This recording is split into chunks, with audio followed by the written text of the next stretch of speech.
الحمدللہ والصلاة والسلام علی رسول اللہ الکریم اما بعد فاعوذ باللہ من الشیطان الرجیم بسم اللہ الرحمن الرحیم۔ محترم ناظرین کرام، محترم بھائیوں اور بہنوں، السلام علیکم ورحمۃ اللہ وبرکاتہ۔ اللہ پاک سے دعا ہے اللہ پاک آپ تمام بھائیوں کی اور تمام بہنوں کی پریشانیاں دور فرمائے اور اللہ پاک آپ کو کامل صحت والی زندگی عطا فرمائے۔ ناظرین، آج ہم ایک نئے ٹاپک کے ساتھ، ایک نئے نسخے کے ساتھ، ایک نئی ویڈیو کے ساتھ حاضر خدمت ہیں۔ آج کا جو ہمارا ٹاپک ہے وہ ہے جمائیاں کیوں آتی ہیں، سستی ہو جاتی ہے، تھکاوٹ ہو جاتی ہے، کمزوری ہو جاتی ہے، اچھی خاصی نیند کرنے کے باوجود بھی تھکا تھکا سا انسان رہتا ہے۔ تو یہ کیفیت کب پیدا ہوتی ہے، کیوں ہوتی ہے، اس کی وجوہات کیا ہیں اور پھر اس کا درست علاج کیا ہے، آج کا ہمارا یہ ٹاپک ہے۔ لیکن ناظرین، جمائیاں آنا یہ عضلاتی سوزش ہوا کرتی ہے۔ جب جسم کے اندر خشکی اور سردی بڑھ جائے یا خشکی اور گرمی بڑھ جائے، یعنی خشک سرد مزاج اور خشک گرم مزاج، عضلاتی اعصابی یا عضلاتی غدی، دونوں طریقوں میں یہ مسئلہ ہو جاتا ہے۔ بہت سارے لوگ پریشان ہوتے ہیں کہ اچھی خاصی نیند کرنے کے باوجود بھی یہ جمائیاں کیوں بند نہیں ہوتی، اور محفل میں بیٹھا ہوا انسان پریشان ہو جاتا ہے، آنکھوں سے جو ہے وہ پانی آنا شروع ہو جاتا ہے، تھکا تھکا سا انسان رہتا ہے۔ تو یہ عضلاتی سوزش ہوا کرتی ہے۔ اس کا عضلاتی سوزش کا جو ہے علاج یہ ہے کہ آپ اس کی جو ہے غدد ناقلہ اس کی کھول دیں۔ جگر کے دو فنکشن ہوا کرتے ہیں، ایک غدد جاذبہ اور دوسرا غدد ناقلہ۔ تو غدد ناقلہ کھولنے سے اس کا آسانی سے علاج ہو جاتا ہے، اور سمپل سادہ سا نسخہ بتاؤں گا میں آج آپ کو، تو اس سے انشاءاللہ اس مسئلے سے آپ نجات پا سکتے ہیں۔ تو اس کے ساتھ ساتھ جو علامات پیدا ہوتی ہیں وہ بھی ذرا سن لیں۔ اس میں سستی رہتی ہے، تھکاوٹ رہتی ہے، کمزوری رہتی ہے، انسان تھکا تھکا سا رہتا ہے، نیند جو ہے وہ پراپر طریقے سے ٹھیک سے آتی نہیں ہے، اور اگر آ بھی جاتی ہے تو اچھی خاصی نیند کرنے کے باوجود بھی ایسے انسان لگتا ہے کہ مجھے ابھی نیند کی ضرورت ہے۔ اور پھر اس میں بعض اوقات انسان کا دماغ جو ہے وہ بالکل سن ہو جاتا ہے، بھولنے کی بیماری ہو جاتی ہے،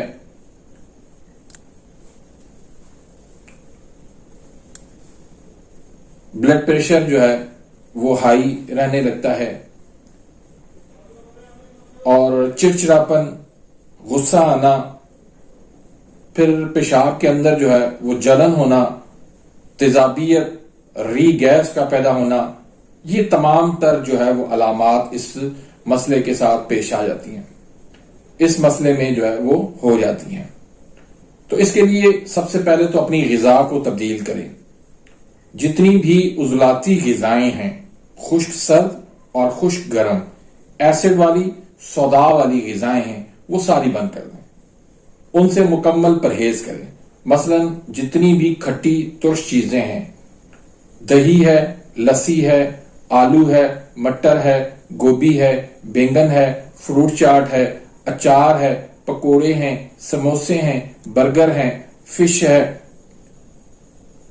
چنے کی دال ہے، بڑا گوشت ہے، یہ تمام تر جو غذائیں ہیں، ان تمام غذاؤں سے مکمل پرہیز کریں۔ اور ساتھ میں آپ جو غذائیں استعمال کریں اس میں دیسی مرغی استعمال کریں، بکرے کا گوشت استعمال کریں، بکرے کی کلیجی استعمال کریں، شملہ مرچ استعمال کریں، کالے چنے شوربے والے استعمال کریں، مولی کا استعمال کریں، پستے جو ہے وہ کثرت سے میں استعمال کریں. تو انشاءاللہ اس کے ساتھ ساتھ جو میں نسخے بتا رہا ہوں وہ نسخے آپ استعمال کریں. اور کاوا جو ہے اس میں آپ سونف اور ادرک کا استعمال کریں. سونف جو ہے وہ آپ ایک چٹکی لے لیں اور ادرک جو ہے وہ 1 انچ کا ٹکڑا آپ لے لیں. 1 کپ پانی کے اندر جو ہے میٹھا ملا کے آپ اس کو پکا کے 1 کپ صبح اور 1 کپ دوپہر اور 1 کپ رات کو پی لیں، یا 2 ٹائم بھی آپ اس کو پی سکتے ہیں. تو اس کے ساتھ ساتھ جو نسخہ ہے وہ آپ نوٹ کر لیں. اس میں سونٹ ہے، نوشادر ہے، کالی مرچ ہے اور فلفل دراز ہے. یہ چاروں چیزیں آپ نے 1 تولہ لینی ہے. اور نمک ہے کھانے والا، گھر میں جو ہم یوز کرتے ہیں، آیوڈین نمک نہیں، سادہ نمک. سوڈا ہے اور پودینہ خشک ہے. یہ چاروں چیزیں جو ہے وہ آپ نے 2 تولہ لینی ہیں. اور سونف، ریون خطائی اور گندک آملہ سا، یہ تینوں چیزیں جو ہے وہ آپ نے 4 تولہ شامل کرنی ہے. تو ان کو سب سے پہلے تو صاف کر کے اچھے طریقے سے اور ان کا آپ نے صفو بنا لینا ہے. تو 1/4 چمچ آپ نے صبح، 1 چمچ دوپہر، 1/4 چمچ دوپہر کو، 1/4 چمچ جو ہے وہ رات کو تازہ پانی کے ساتھ یا بکری کے دودھ کے ساتھ آپ نے استعمال کرنا ہے. ایک اور نسخہ بھی وہ بھی آپ استعمال کر لیں، وہ بھی اس کے ساتھ استعمال کریں گے تو انشاءاللہ اس کے بہت زیادہ فوائد آپ کو ملیں گے. اس میں ایک تو کالی مرچ ہے 1 تولہ، سونٹ ہے 5 تولہ، سنا مکی ہے 8 تولہ اور نوشادر ٹھکری ہے یہ 3 تولہ شامل کریں. سنا مکی کے خالی آپ نے پتے شامل کرنے ہیں. آپ نے اس کے اندر جو ہے وہ ڈنڈیاں وغیرہ وہ جتنی بھی ہے وہ نکال لینی ہے. یاد رکھیے گا کہ ان کو جو ہے وہ اچھے طریقے سے صفائی کر کے پھر آپ نے پیسنا ہے. آپ اگر پنسار کے پاس گئے، ان سے پسوایا تو وہ اس میں صفائی ستھرائی کا کوئی خیال نہیں رکھتے، اور پھر ان کے اندر جو ان کے پاس جو گرائنڈر ہوتا ہے اس میں وہ مختلف قسم کی زہریلی ادویات کو بھی جو ہے وہ ساتھ میں پیس لیتے ہیں. تو اس سے جو ہے وہ نقصان کا خدشہ ہوتا ہے. تو کبھی بھی پنسار سے آپ یہ چیزیں نہ پسوائیں، اپنے گھر میں ان کو الگ الگ پیسیں اور تسلی کر لیں کہ اس کے اندر جو ہے کوئی دوسرے ذرات جو ہے وہ شامل نہیں ہوئے. اور چیزیں جو ہے ہمیشہ خالص لیں، اس میں کسی قسم کی کوئی 2 نمبری نہیں ہونی چاہیے. جتنی چیزیں خالص ہوں گی اتنا زیادہ فائدہ کریں گی. تو یہ دونوں نسخے جو ہے وہ آپ استعمال کریں. جو 5 ملین والا نسخہ جو میں نے دوسرا میں نے بتایا ہے، یہ اس کے آپ جو ہے وہ 500 mg یا 1000 mg کے کیپسول بھر لیں. 1 کیپسول صبح، 1 کیپسول دوپہر کو، 1 کیپسول رات کو تازہ پانی کے ساتھ یا بکری کے دودھ کے ساتھ، دونوں کٹھے جو ہے وہ آپ استعمال کریں. تو اللہ کے فضل و کرم سے یہ جتنے بھی عضلاتی سوزش کے جو ہے مسائل ہیں، بلڈ پریشر کا ہائی ہونا، نیند کا کم آنا، جمائیاں آنا، تھکا سا انسان رہنا، کمزوری ہونا، ری گیس کا ہونا، قبض کا ہونا، یہ تمام تر مسائل جو ہے وہ ان 2 نسخوں سے انشاءاللہ حل ہو جائیں گے. تو امید کرتا ہوں کہ آج کی اس ویڈیو سے آپ مستفید ہوئے ہوں گے. ملتے ہیں انشاءاللہ نیکسٹ ویڈیو میں، تب تک کے لیے اجازت. اللہ حافظ.